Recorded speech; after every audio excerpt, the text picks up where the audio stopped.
السلام علیکم۔ گلدستہ حکمت پر ایک اور حکمت بھری کہانی لے کر حاضر ہیں۔ امید ہے آپ کو پسند آئے گی۔ کہانی کا نام ہے صدقہ کرنے کی فضیلت۔ حضرت عیسیٰ علیہ السلام سے لوگوں نے ایک دھوبی کی شکایت کی کہ وہ ہمارے کپڑے چرا لیتا ہے۔ حضرت عیسیٰ علیہ السلام نے بددعا کی کہ خدایا اس موذی کو وہیں ہلاک کر دے۔ دھوبی گھاٹ پر اپنے ساتھ 3 روٹیاں لے کر گیا تھا۔ ایک فقیر نے اس دھوبی سے کھانا مانگا۔ دھوبی نے 1 روٹی دے دی۔ فقیر نے کہا جیسے تو لوگوں کے کپڑے صاف کرتا ہے خدا تیرے دل کو پاک صاف کر دے۔ دھوبی نے اس کو ایک روٹی اور دے دی اور فقیر نے کہا الہی اس کو سب بلاؤں سے محفوظ رکھنا۔ دھوبی نے تیسری روٹی بھی دے دی۔ فقیر نے کہا خدایا اس شخص کو جنت دینا۔ شام کو وہ دھوبی معمول کے مطابق اپنے گھر آیا۔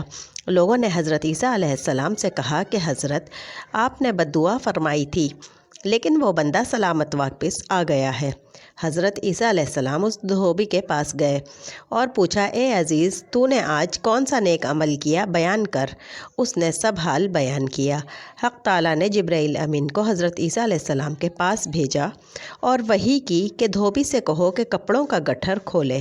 جب گٹھر کھولا گیا تو اس میں سے ایک بڑا ناگ نکلا جس کے منہ پر مہر لگی ہوئی تھی۔ آپ نے فرمایا اے ناگ تجھ کو اللہ نے اس شخص کو ہلاک کرنے کے لیے بھیجا تھا، تو نے اس کو ہلاک کیوں نہ کیا؟ ناگ نے عرض کی اے اللہ کے نبی میں نے چاہا کہ اس کو کاٹوں مگر 3 روٹیاں جو اس نے راہ خدا میں دی تھی ان کی وجہ سے فرشتے نے میرا منہ ان سے بند کر کے مہر لگا دی۔ آپ نے فرمایا اے اللہ کے بندے اللہ نے تیرے سب گناہ بخش دیے اور آئندہ ہر قسم کے گناہ سے بچ اور اس صدقہ خیرات کی برکت سے رب تعالیٰ نے تیری حفاظت فرمائی۔ حدیث شریف میں ہے صدقہ بری موت سے بچاتا ہے۔